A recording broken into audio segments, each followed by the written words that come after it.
This is the Detroit Sports Podcast Network.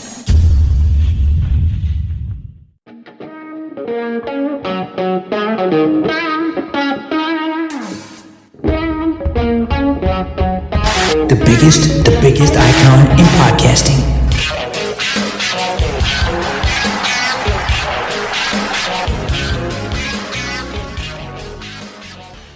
Welcome in, everybody, to this week's episode of DocNJock on the Detroit Sports Podcast Network.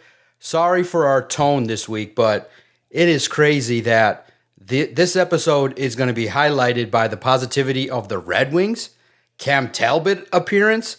That is basically it. Michigan in the toilet. Michigan State in the toilet. Oh my God. The Lions, they lost.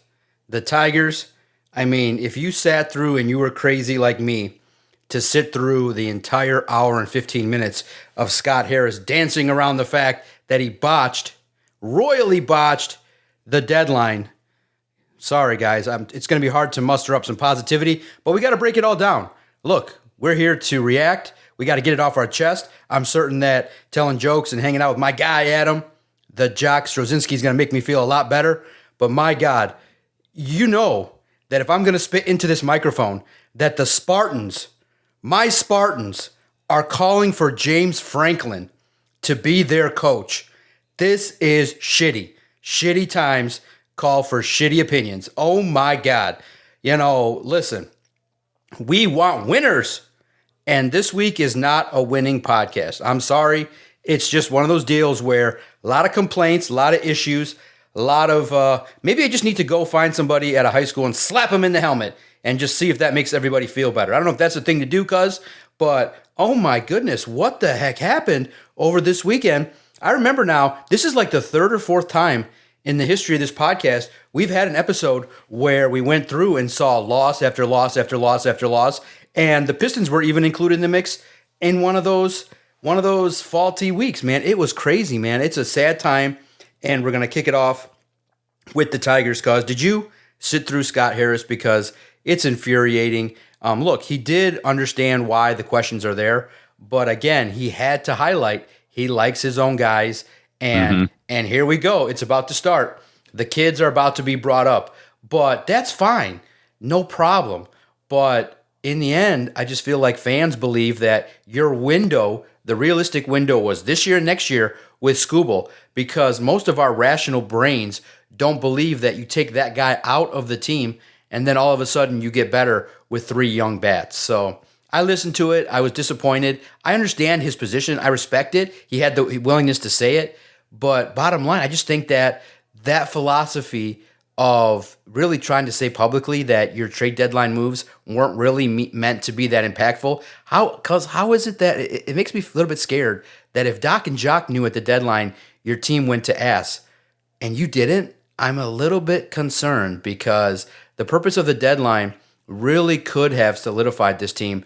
You don't think the Tigers could have maybe built some momentum against the Blue Jays like the Mariners did? They got momentum. They got Josh Naylor at the deadline. Yeah, maybe a couple of them aren't going to hit, but I do think that the biggest regret with the Tigers is they didn't get the bat, and guess what happened? 15 innings, and not a soul on that roster could get a clutch hit. Yeah, I think when we look back at this season, the trade deadline is going to be the poignant moment where we say what could have been, right?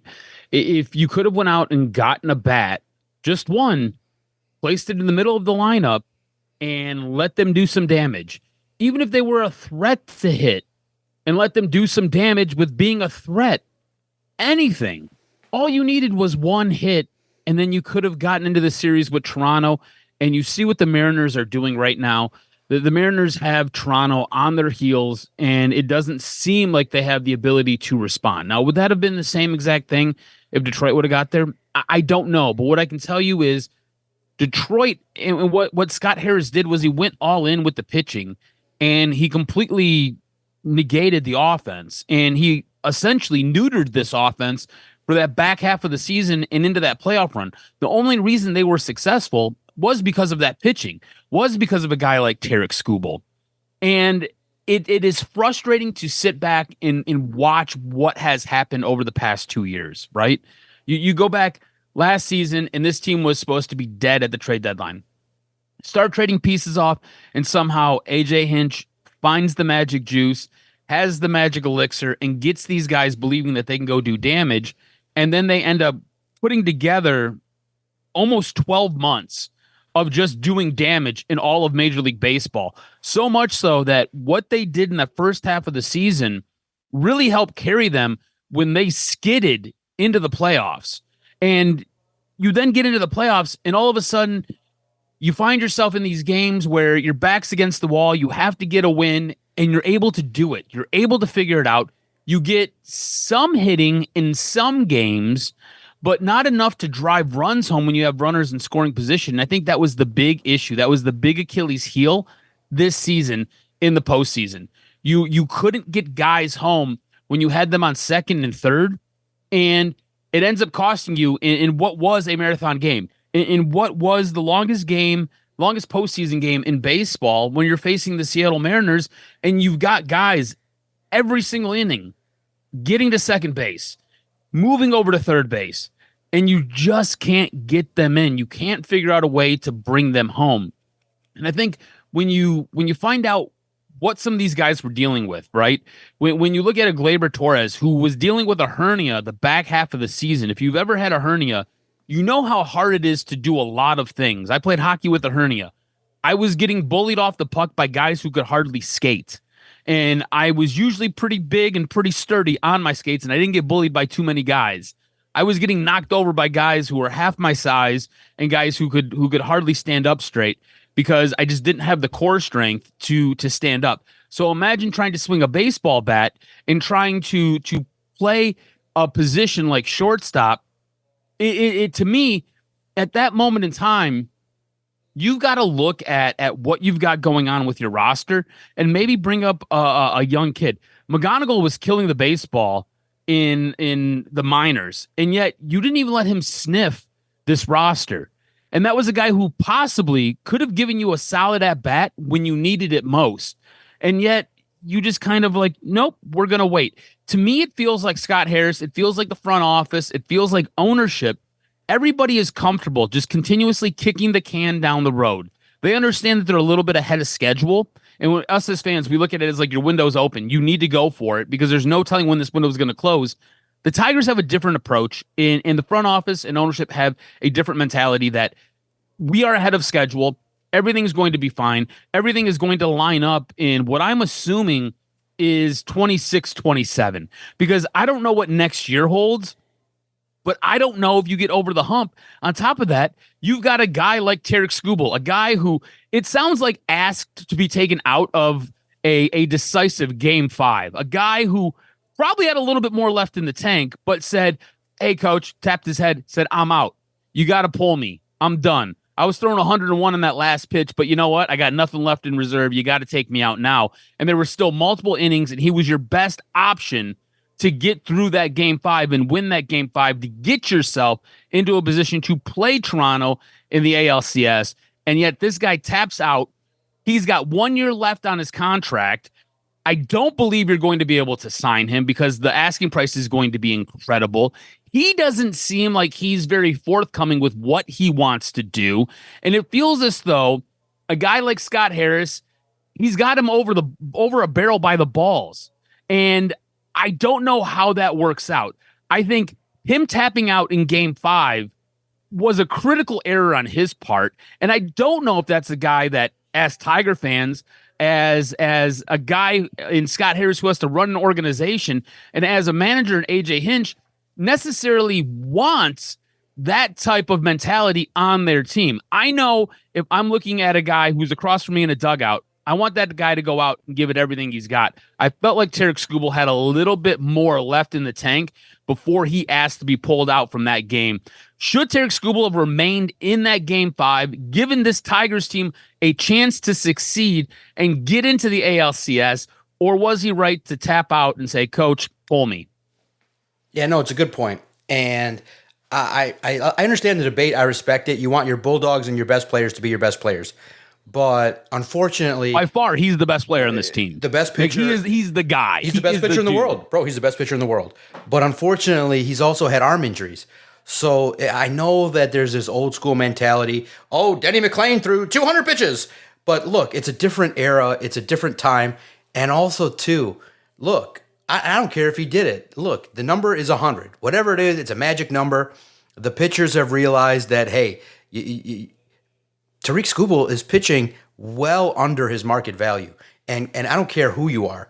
If you've got $40 million a year for the next 5 years staring at you in the face, and you know that probably you just got to get through one more season, I don't care. You got to pull back. You give it everything you got for 6 innings, and maybe he had another inning in him. Maybe he didn't. But I think that you got to remember, he's in high leverage situations, high pressure, and he's throwing gas. So he did his job. He gave us 100 pitches, and the team was in the game. So I don't care. I'm not too upset with it, especially knowing that he knows that he's doing the team a huge favor. Like, he could have went in before the year and said, I don't care what you need to do. I don't care how many pizzas you need to sell. I don't care if the pizzas cost $30. I need $50 million right now. For him, after a Cy Young year, after the year that he had to pitch this year on the contract that he got, and he is well underpaid. And I mean well underpaid. Whatever he does is good by me, because that shows you the character that he's got. He could have been any other athlete. But listen, I know it's crunch time. I know you got to win. But in the end, you also got to look to your future. And you got to look to the fact that every inning is taxing on the arm.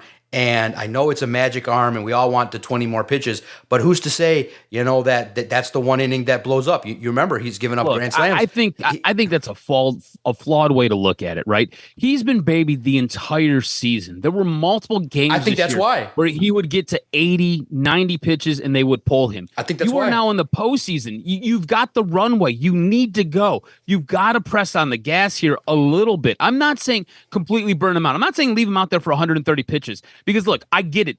Times have changed. The pitching has evolved. It is different now. There's a reason why you go to your bullpen and you stock your bullpen with tons of arms and specialists who can do different things.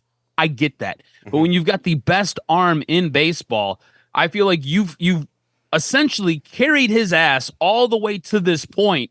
So when you've gotten here, you can now open it up a little bit. Yeah. And I'm not saying press on the gas and go 0 to 100. What I'm saying is press on the gas and go 0 to 60, maybe 0 to 70. He could have given you a little bit more and got you through that next inning. Instead, he's like, I'm done. Bro, he was throwing 101 in that final inning. He had more in the tank. When the velocity drops off to 98, maybe 95, that's when you're like, all right, dude, you're done. Let's go. There's no question about it. I'm telling you, you're done. Go sit on the bench. Instead, you got whatever this was. That's a loser's mentality to me. It feels like your best player on this team is a loser, has a loser mentality. And again, like you said, looking out for himself, not looking out for his team, looking out for himself. And I think that's BS. That pisses me off. He's a great pitcher. He's probably going to win the Cy Young again this year, and he deserves it. He's been fantastic. But when your team needs you the most, and you're like, oh, hey, I got a $400 million payday on the other side of the rainbow, you know what helps boost that price? I don't know, winning a World Series, being a World Series MVP. That helps jack it up at least another $100 million. To me, it's just a loser mentality, bro, and it's frustrating to me. It is. It's a challenge, and now the question mark is, for real, do you think that the Tigers are going to have Tariq Skubal in 2026? I think that based on the window, based on how it looks, based on the way in which this negotiation seems to have gone with windows or no windows or opportunities, it's the deal where you look at it and you say it just might be smart for the organization to get 5, maybe 2-3 active players, some prospects, and make the deal, because the risk is right there staring you in the face that you're going to lose him for nothing. He's worth it. He's going to get $300 million. And I just think that if you can get a starter, a prospect starter, and a bat or two, you got to maximize it. There's a chance if you get 5 or 6 players to be able to hit on 2 of them. Now you're talking an opportunity. It's tough. It just doesn't make any sense, because it does. Listen, for whatever Scott Harris says, the windows don't align. It just doesn't fit. Doesn't fit. Like, you're not winning it next year if you're going to include 3 to 4 young guys, and you're going to have to overhaul your batting lineup. I mean, are you going to just overhaul it in 1 year to where you broom out Green, Torkelson, McKinstry, and then bring up all these guys? Maybe, but it does feel like the opportunity to win it all has diminished, and it's fine. Look, I get it. That's why this deadline people wanted to push, but it doesn't happen. It doesn't work to me, and I'm okay with it. Like I think that I'm well aware of the asset that you got, but common sense tells you when you watch baseball that the talent level wasn't good enough to compete with the Mariners. At the very least, Scott Harris is taking shots at the Mariners. Dude, how are you taking a shot at Suarez when he hit a home run in your ballpark, bro? Like, you should have kept your mouth shut and just said that, look, his line was fine. He said that, for what people were asking, I didn't feel like the moves were there to be made. But in the end, it's because the first part of negotiation is ask high. Suarez wasn't gotten for no big-time prospect. They're going to ask high because you have stuff. You say no, and then you wait, and you call, and you say, okay, that's the offer you're getting from Seattle. I'll give you this. And you negotiate. And so I feel like Scott Harris is maybe a one-level, two-level negotiator where he gets the first couple offers that he hears, and he's like, oh, no, I got enough here to justify not doing it. But then you got to go back and say, hey, Suarez or a Bednar, in my opinion, I think would have done one or two more relievers and a bat would have gotten this situation. If you would have just made those same moves but without getting Paddock and guys that you brought in, I feel like this team would still be playing baseball. But that's what it was. That's what it is. And to me, it's the age-old debate with all the teams. They're pretty good at scouting. They understand the tools. They understand the cap. We got a lot of three-tool general managers. Very good. But you need the fourth tool, which is evaluating pro talent. You got to know, like, this guy on that other team is good. It's delicious. Let's go buy it. The teams are very scared to do that. And I don't know why the external market has just frozen all these guys. But we'll see how it plays out moving forward. I'm curious to see how the Detroit Tigers, now the next step's going to be these meetings in the winter. Please make some calls, maybe get some action going. Maybe get rid of Green and Torkelson because clearly their batting style doesn't align with your organizational structure. So you got to improve this team. And I'm glad that they're talking about it, saying that it's not good enough anymore to make the postseason. You've entered the dance. Kudos for the season that they had, but still they wear egg on their face for literally going to work at the deadline and doing such a bad job that you created anger amongst your fan base. From the second the deadline ended, you created anger because your fans knew it was over. And in the end, I've said on another broadcast, the team knew too. Like, you don't think these guys text each other and go, that's what we did? Holy crap. Hell, if these guys got any real friends, they're like, Scott Harris did you guys dirty. Like, oh my God, he brought you this? And that's what it was. And 15 innings, your fan base tapped out, because that's unheard of. In the playoffs, Game 2 at Comerica, your fans were like, we don't care. You're not worth it for us to skip work and pay 15 bones to go down to the ballpark. They tapped out after that dreary performance in that opener. They tapped out and left a whole section of the cheap seats empty. That's really unheard of. And good on the fans. They don't deserve, the Tigers don't deserve the money because you put out a bad offensive product that wasn't entertaining in the second half of the season. Now, real fast before we get to the Lions and, slap fest and suspension fest and all that fun stuff, got to ask your opinion about Michigan State. Look, we kind of knew it, man, because Sherrone Moore, I think, is arrogant. And not just because I'm not a big fan of Michigan, but I can't believe you roll into a game where you're not as aggressive as you can be. And once your bell cow, Haynes, goes down, the game was over. It's like literally, why are the Michigan Wolverines so adverse to developing an advanced passing attack? Like Bryce Underwood, you're paying him $2.5 million. Why are you paying it to Dink and Dunk it? Why are you paying him and literally, man, if you're Bryce Underwood, you're like, shit, man, maybe I take that extra $500K and just give it back and get a receiver. Like, oh my God, there's not a number one. Listen to this. There's not a number one on that team. Listen to this. I didn't even put Michigan or Michigan State on this rundown, but I'm so glad you brought this up. I'm so happy you did, because on Saturday night at 10:35, this is a message I sent to 3 of my friends. I sent this to two of my best friends and my cousin, all Michigan fans. And I said, I don't feel like Sherrone Moore is a good coach. Like, fine enough, has some big wins, but I don't feel like he's going to get the job done. Like, I'm not confident in him. Also, I'm not sure he's great at developing young quarterbacks. And then my one buddy Scott says, agreed, not good. I said, frustrating because this schedule is simple. Really, you should have looked better against Oklahoma, but you lose, and then you have one loss going into the OSU game if you win this game. You damn near punched your ticket for the Big Ten championship game then, and all you got, and then you get the playoff invite. Like, it was there for you to take, and you screwed it all up. Bro, you said, you said you're arrogant and you're cocky. Dude, it is incredibly frustrating watching this guy. And on top of it, if you've heard any of the chatter before the game against USC, where he was talking about, it's going to be a sellout because we're going there. Like, if you are not the most arrogant Michigan person, like you are the stereotype. And that is frustrating because you know me. I hate the stereotype. I hate that stereotypical Michigan fan. Yeah. They drive me nuts. That Walmarter. I hate them so much. They piss me off. And look, I'm a Walmart Wolverine. I didn't go to the school, but I cheer for you because when I was a kid, my grandma was like, this is who we root for. And she bought me a pair of shoes from Kmart that had a Michigan logo on them. And I was like, cool, this is where we're at. This is what we're doing. So it was Michigan and it was Notre Dame for me when I was a kid. And then at some point, Florida got involved. And those were my three teams that I rooted for in college football when I was a kid. And then I grew up, and it just really and truly is Michigan. I pay attention to Florida now and then. In Notre Dame, I got to go live there for a little bit. It was really, really cool. And I thought they were really awesome. Like, the Notre Dame fan base is absolutely incredible. But all that being said, I still root for Michigan. To me, the absolute worst and the epitome, like, James Franklin got fired, and I'm going to be honest with you. When you brought up James Franklin to open this show, when he got fired, I was like, oh, well, maybe Michigan State will take a run at him. Oh, my God. You know? That was my thought. That was my thought.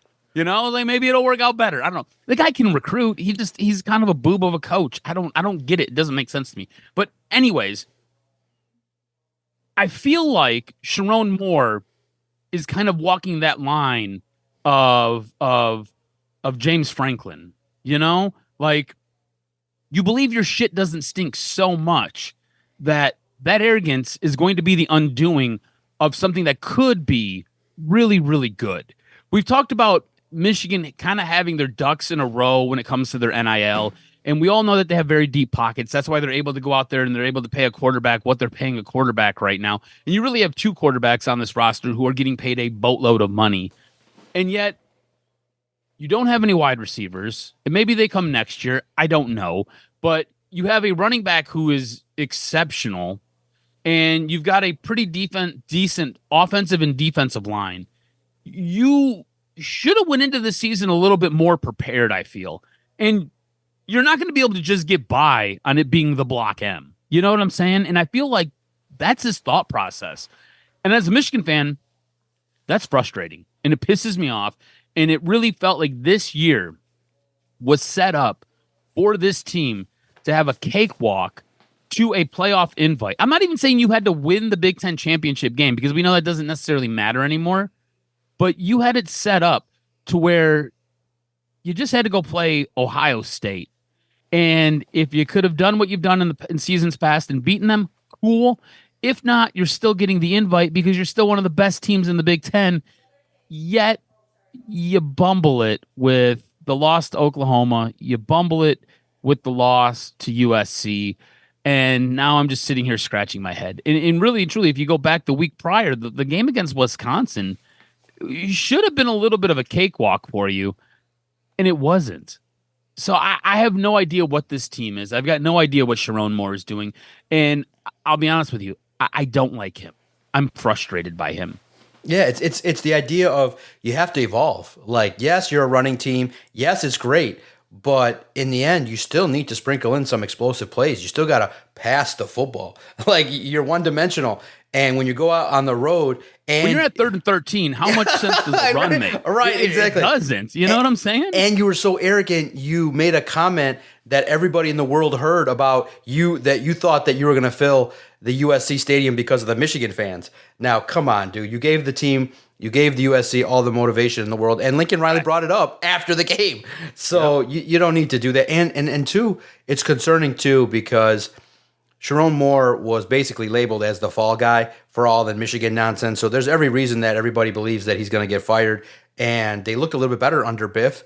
And I just think that, you got to look at it like the standards are so high at Michigan, and Sherrone Moore is not going to last 2 and 3 loss seasons moving forward. And then you look at Michigan State. Jonathan Smith lost the fan base. He lost the complete fan base. It's homecoming, and a new coach and a heir of the throne to coaching royalty, Neuheisel's son, is now sparking an offense so great that I was sitting there going, you know what? Man, this blonde-haired fool can come in here and do some magic, and I don't care if he's 33 years old. He got a spark, and I was like, man, look at the spark that UCLA got coming in. It literally looked like a UCLA home game. They were running, they were playing, and then Michigan State looked like they were in the mud. It looked like they didn't want to be there, and it was disappointing. The fan base is really upset, and this is even worse than Bobby Williams. This is even worse than John L. Smith. Why, you ask? There's a $30 million buyout. That's just gross to think about, that Jonathan Smith could get fired, and for 6 years, he'd collect a $350,000 check every month. Why, Alan Haller, would you give him a buyout? I'm not going to lie. Okay, football sense, Jonathan Smith is a fool. Business sense, Jonathan Smith, gangster style, took advantage of Michigan State's desperation. He was like, you want me? You want me to leave? Okay, I feel like Michigan State's a dumpster fire. I'm going to need probably 4 years to even get anything of what I need. So I don't believe that I can do it in 2 years, nor do I think I'm going to try to do it in 2 years. So I'm going to need a lot of assurances that you're going to keep me. So that assurance is, if you want to buy me out, no problem. It's going to cost you $40 million year one, $30 million year two. And we get a $5 million relief if it's February 5th of 2026. But $25 million for this fool to go away. Jonathan Smith hit the jackpot. This guy's not motivating. And the problem is, the expectation is not college football playoff. It's use the portal in a way to kind of go 8-5, 8-4. Like, you can't go 6-6. You can't do that 2 years in a row. You can't get, on homecoming when your team's supposed to elevate. You can't have where another team comes in and rolls you. You are not competitive. And Aiden Childs is a guy that is okay, but he kind of reminds me of a MAC quarterback. I mean, he ain't no Big Ten quarterback. He ain't all that special. And it's just unfortunate that you got Nick Marsh, and he's got to go to the coaching staff and be like, hey, can you think about throwing me the ball a little bit? Like, you needed to replace Carter. You needed to replace a running back with someone that's elite. And you can't replace talent that leaves with guys that are far worse. And it's just disappointing because, it's not fun to kind of be disenfranchised. It's a lost year again. And basically, the word on the street is that they feel like they're going to give them all of next year too, to kind of get it in there and rehab the program. But I'm not trusting his recruiting. You're hearing that some top recruits are not committing anymore. So it sucks because the NIL has given a bunch of other teams. It's basically made the job harder for guys like Jonathan Smith. It's so much harder because not only do you have to recruit outside, you have to recruit to keep your own guys. Anybody that's good to be like, it's simple, easy, negative recruiting. Be like, this guy's going to be gone in a year, guys. Like, take the $200K and come on over here. And it's pretty straightforward. Michigan State is a sinking ship, and it's sad to see. It really is. And look, is it a job that James Franklin would want? Maybe, but I don't want a guy. Well, let me ask you this. Do you think James Franklin would perform better at Michigan State? Yeah, he would. Yeah. What is currently there? I think that you would get the same thing. I think that you would get a guy that wins 8-9 games and loses to Ohio State and Michigan every year, and then would get to the playoff and lose. I mean, the guy doesn't have big game feel. He doesn't develop a quarterback. He doesn't develop a passing game. I mean, I saw a clip where he was asked about, hey, why don't your quarterbacks just kind of throw it deep and have more explosiveness? And he was like, he just isn't going to do it. And it's old school mentality. And you also, like I said, have to adapt. Like, you have to kind of bring in the modern game of speed and RPOs and opportunities to get some explosive plays and to make the offense go. Like, these defensive coordinators are advanced. Like, they can Tampa 2 your ass all the way to the point where you're a field goal team. Like, you got to have some evolution here. So it's not fresh. I don't see a genius in John Smith. Do you see if they do get rid of Jonathan Smith? Do you see a chance that they maybe go and get some of the new hotness, a guy like a Kurt Zignetti, over in Indiana, and buy him out and then pay to bring him in, because he seems to have things going at traditional powerhouse Indiana. Right. It seems like he's got things figured out. Like, he's got the system figured out on how to win in this current landscape of college football, which Jonathan Smith seems either reluctant to do, or maybe there's just not the backing there at Michigan State. I'm not sure what it is. Like, from the outside looking in, I'm very confused as to what the problems are, because Michigan State is a university that has in the past been included in the playoff, has in the past put up big seasons, has in the past been a team that has been a disruptor in college football and has a bit of a lineage. Yet, obviously, it's fallen on hard times after Mel Tucker and now whatever Jonathan Smith is doing there. I just don't get it. When he got hired, I was excited for Michigan State, because I'm like, this is a guy who seems like he gets it. But with the evolution of the college landscape, I feel like he's like stuck in like 2001, and it's like, hey man, it's 2025. You gotta change with the times, and you've got to go hit the portal. You've got to keep recruiting your own guys. You've got to be able to develop an offense that can be explosive. You brought your quarterback. That was supposed to be the big feather in the cap, was getting your quarterback here.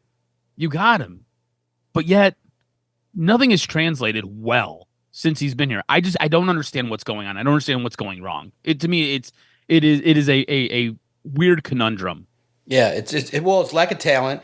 It's the idea that the system that you're running is not really something that's just really all that difficult to defend, and you don't have enough. It starts in the trenches. You don't have a good offensive line, and you got battered with injuries. It's just it's everything. It's a whole combination of not having enough money. That's why you broomed out Haller. So now you got to start, from a couple of beats behind. And it starts with quarterback play. You don't have a quarterback that's elite. He's still kind of a guy that is learning along the way and kind of stagnated. And you don't have an offensive line. You gave him a whole year last year to figure it out. Yeah, offensive line, defensive line aren't good enough. So, yeah, it's a recipe for disaster. And there's whispers that if the Spartans get blown out again this week, maybe it will mark the end. So we'll see.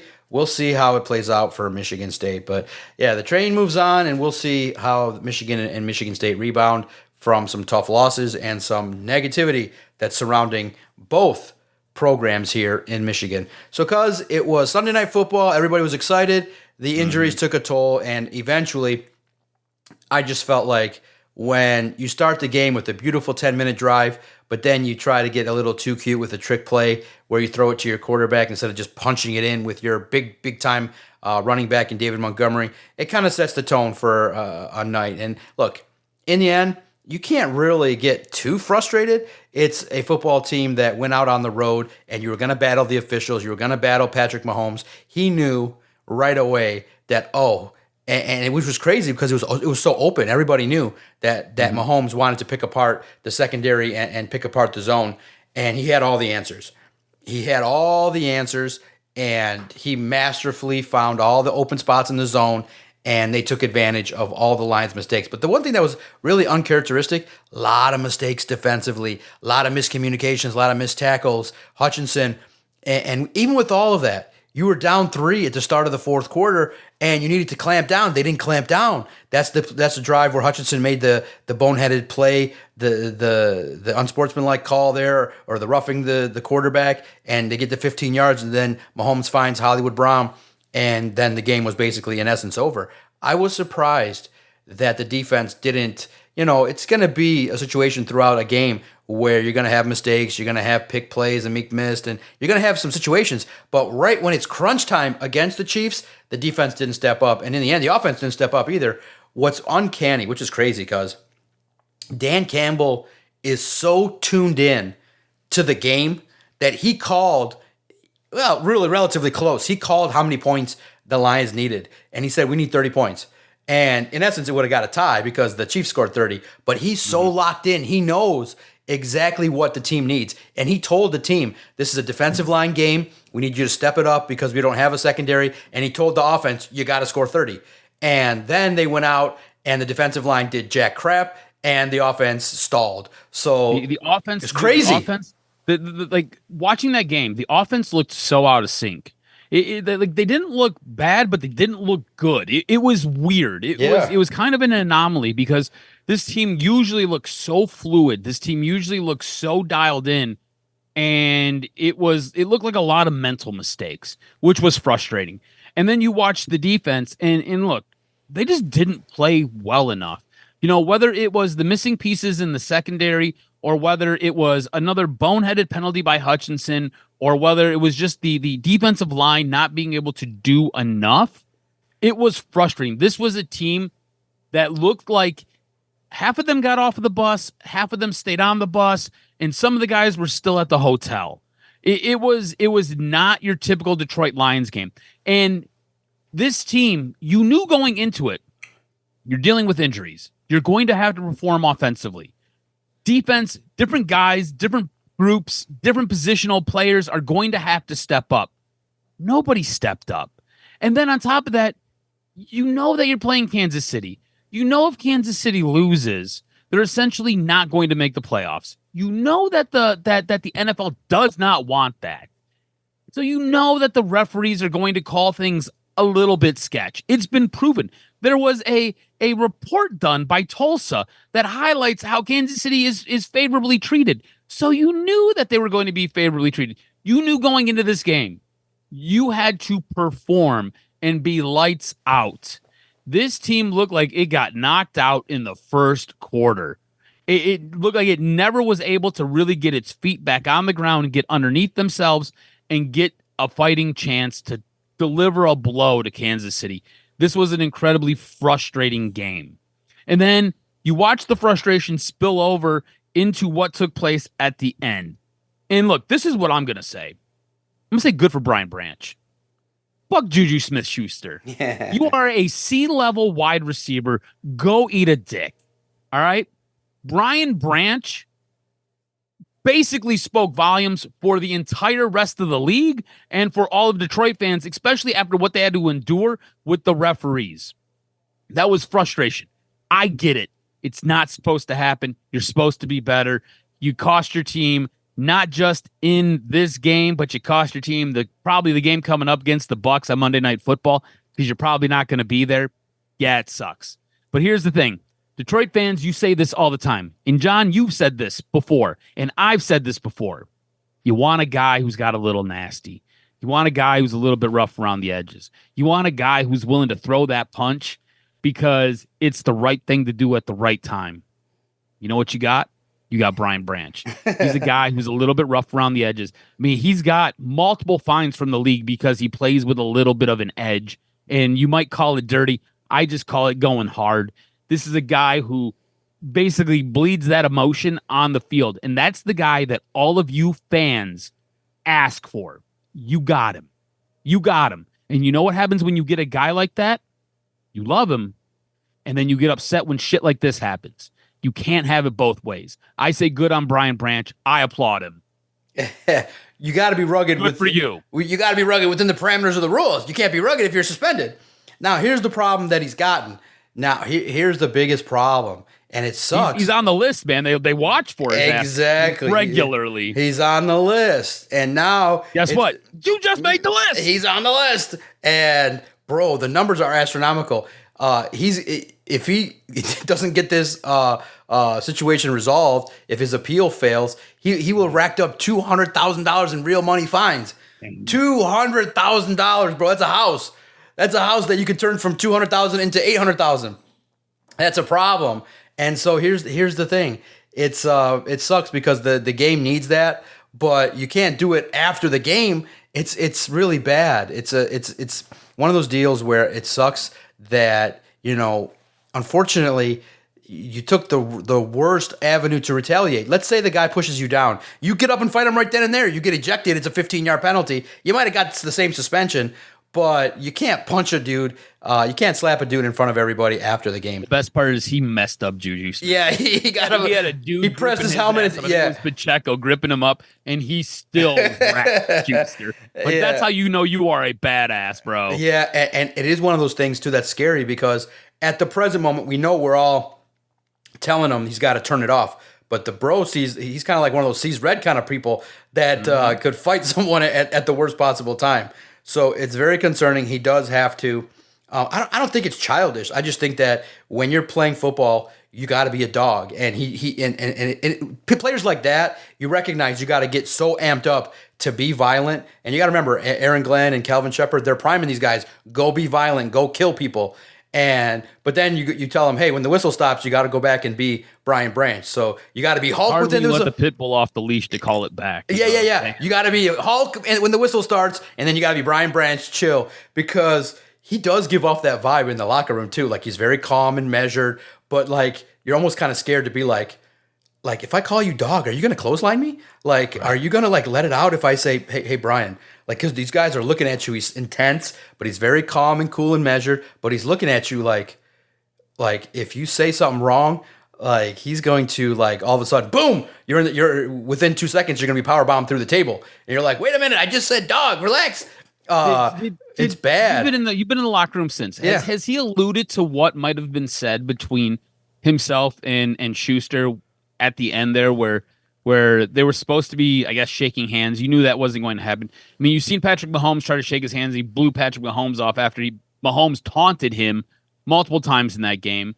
So good on you. So bravo, because Mahomes is annoying. No, listen. Here's the end. Like it looks like Schuster says something to him, and it was at that moment he delivers the right hook to the helmet, right? Damn near spinning his face around, and that's when Pacheco starts to move him away, only for Schuster to get back up and try to jump over Pacheco, for him to basically slip Pacheco and then just wreck his world and bust his mouth open. Yeah, no, unfortunately, once he gets suspended, then what happens is the very second that suspension letter gets held out, he can't come back. He's not allowed, persona non grata, until he appeals. He'll be taking a flight probably out to New York to have a league meeting, and if it doesn't go his way, he'll be out of action, can't be in the building, can't talk until he comes back on Tuesday. So it's not one of those things where he got to talk to Dan Campbell on Monday, and then the suspension came at like 4:55, which I figured as much. They're like, all right, let's wrap up the day.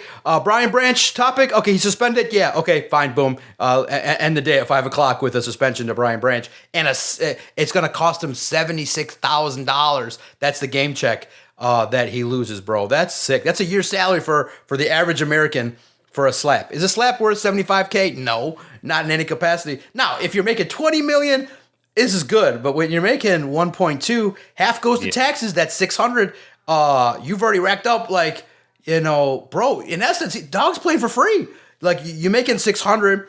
You spend, you got to live, and you've already racked up like $100,000 in fines, bro. That's a lot of money. In essence, that's basically like $40K out of somebody's $80K salary, or $40K out of someone's $120K salary. It's a big chunk of change this guy's doing. So I hope he learns his lesson. I think, it needed to happen. I think this will wake him up. If $75K doesn't wake him up, then nothing will.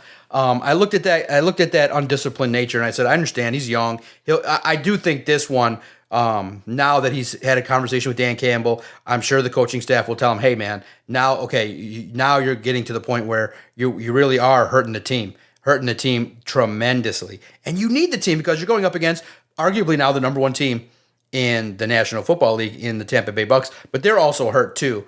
So I'm wondering if you have any concerns about Baker Mayfield. They don't have Godwin. Maybe Egbuka is going to He's got a hamstring issue. So I'm pretty happy that this is going to be the rebound game. I feel pretty confident that the Lions offense will get the wrinkles out. And I think the biggest thing offensively is you need more of a balance with getting David Montgomery involved. You've kind of leaned heavily on Gibbs, and teams know kind of that's been the case. I think you went away a little bit too much from David Montgomery.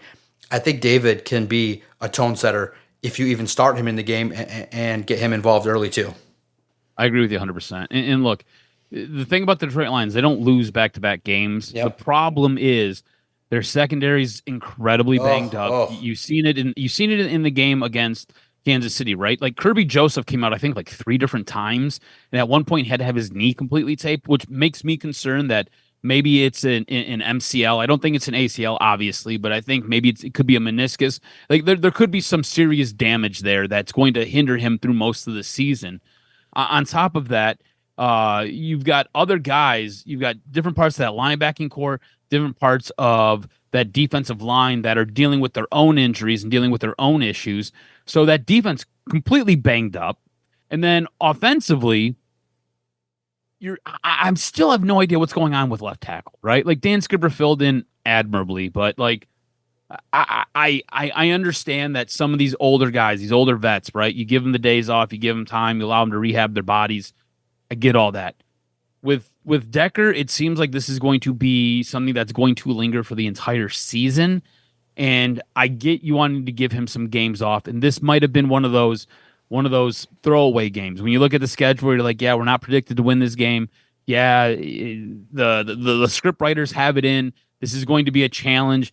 Let's just continue to give you another week's rest, and we'll see what happens. Maybe we get you back for Monday night, then we'll give you another week off after that because it's our bye week. Maybe that was the thinking. I don't know, but you've got issues on both sides of the football. I think the offense does get it figured out. The problem is the Bucs are incredibly good, man. The Bucs are so damn good. That team runs off of the will of Baker Mayfield. I think Baker Mayfield has been, up until probably this year, completely underrated. And at one point, this guy was thrown in the trash can. He is the diamond in the rough. This guy is absolutely incredible. And every single week he goes out there and shows you why he was a number 1 overall pick. He's absolutely incredible. But the Bucs have their own problems, right? You went through, we've named a couple of wide receivers that are banged up. I believe Mike Evans also possibly going to be out. Defensively, they've got guys out. They've got guys on long-term IR as well. So they're battered and bruised just like you are. I think you're right. Lean on David Montgomery. The offense is going to have to carry this team because I don't think defensively they've got enough in the tank. I think they need to get to this bye week, and they need to have a couple of guys heal up quickly and hopefully come back for the long stretch of the season. Offense has to carry the load, and I think David Montgomery is going to be a key piece of all of that. I think the Lions win, but I think it's incredibly close. This looks like it's going to be a game like 35-34. I think one of those things like last-second touchdown for the Lions to get the dubski. Yeah, that'd be nice competitive game. I think it's a little bit lower scoring. The teams feel like when you run the ball, you just get less possession. So it's going to be in that same neighborhood. I think it's going to be like 27-24, 24-23 kind of thing where it's back and forth, maybe low scoring, couple plays here and there, and you pull away. But it'll be interesting to see. Like, you can't go into the bye week 4-3. You got to be 5-2 because this bye week is going to be so good. You're going to potentially get back Terrion Arnold. You'll get back Malcolm Rodriguez practicing. Ali McNeil's going to make his debut, hopefully against the Buccaneers, and then he'll have a week to recover. And I think this football team, it's the perfect time to play 7 games, take a week off, recover, everybody get their bodies right, and then they make the home stretch there coming out against the Vikings. So it's going to be tough. I do think that, my big takeaway is, look, you don't need gadget plays at the 1-yard line. Like, if you don't know the rules specifically, like, you're on the road, and Dan Campbell owned it. He said that on Tuesday, he said he took accountability. Look, he took accountability because every facet of that play was not known by everybody. Like, you don't leave it up to interpretation. Like, if it calls for the quarterback to declare himself a quarterback by stopping, then you stop. If he has to stop in motion, if he has to do whatever, there's a lot of layers to that. And if you're going to try it, it's got to be perfect. And it wasn't. So that's costly. That's on the coach. That's a coach. Don't you go over these games? Don't you go over these plays with the officials prior to? But they went over questions. They should be talked about there. I don't think the officials knew what was going on. No. It's one of those things where you declare, "Hey, we're going to run a play with Jared Goff in motion." That's fine, but you don't go and tell them like they don't go over the rules. You just declare, "Hey, look out for this. We're going to do it." But the idea is that you run the play run properly. And what happened is, it's clear, the Lions felt like they could run the play the way that they ran it. But unfortunately, they didn't know the rules. They didn't know to the letter of the T that Goff has to not declare as a quarterback. He's got to be in a certain spot. He's got to boom. And then when he's in motion, he's got to, or if they ran it right, they got to accentuate it to the point where the officials can't botch it. So it's just a big confusing mess. And if they ran it right and the officials called it wrong, then it's just like one of those deals where you realize, is it worth it to try this when you're on the 1 yard line? Bro, you have an offensive line. You have Penei Sewell. There is no need for this. Like, you can try trick plays. They're worth it. But the Chiefs defense is good, and I know you want to keep them off balance, but sometimes it's just you just overthink it, man. You're just overthinking it. You just, bro, you ran the ball down their throat. You cap it off with here's the ball for over 10 minutes. 10 minutes. And you don't need to drive it into the end zone. It'll be okay. Exactly. No, you're right, man. You're right. Exactly. Not just, it's sometimes you have all the bells and whistles and you forget that you got the Hemi engine, bro. Just throttle it and go. We're gonna run 4 plays off tackle to Penei. There's no way you don't get 10 yards from the 1 yard line. It's just beautiful to do. I mean, why do you have Tate Ratledge and Penei Sewell? Sometimes you get a little punch drunk, and David Montgomery's like, I want to throw it. It's like, listen, David, I know you're feeling sexy. I know you want to throw it, but no, get the handoff. Excuse me, get the handoff and take it to the house. That's it. So I thought they got too cute, and it was costly. And plus, it's just overcomplicated. If a play needs that many parts to work right, and the officials are going to be corny, I don't care. We line it up and we punch you down the throat. And if you stop us, you stop us. Listen, man, it's cute.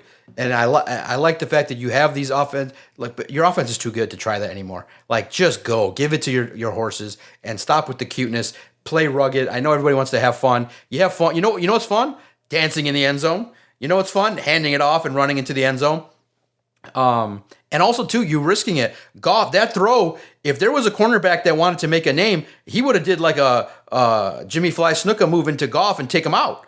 Like, you got lucky because that throw was not good. Goff had to bobble it. You get a cornerback. If Goff was like a half yard back and the cornerback got a running start, he pops Goff. Like, he literally is a receiver. Like, and receivers get popped. So I don't need that, man. I don't need that in any capacity, especially with how important Jared Goff is. But the crowd will be rowdy. They know it'll be important. The Lions have had success against Tampa, and I think they're going to want revenge from the last time that Tampa Bay had the advantage. And I think it'll be a good opportunity for the Detroit Lions to leave Week 7 with the victory. So it's going to be good. It's going to be a good time, and they're going to be 5-2. Let's put it out there. Goff will have a good game, and hopefully there's a chance for Gibbs and Montgomery to set an NFL record with their 15th game where they both score a rushing touchdown. Make sure you follow Adam on X at AdamRSTROZ. Follow us at Detroit Podcast. Let us know what you think. If you agree, disagree with anything that we've said. If you're now clamoring for Cam Talbot to be the starting goalie, it was a good run over Toronto, which was good because they're expected to be a good team. But everyone's talking. Maybe they miss Mitch Marner. We shall see. And the Red Wings, hey, did you know, Cuz? Did you know that the great front office of the Red Wings tabbed a Michigan State Spartan to come in and score goals? I love it. I think it's Appleton. Came in and is a former Spartan. I think that he had a nice goal and he's doing his thing. So I'm very, very happy. And it's one of those situations in which, I think, was it Raymond that went out? Let's make sure that he's okay. And you realize that this team maybe got the message that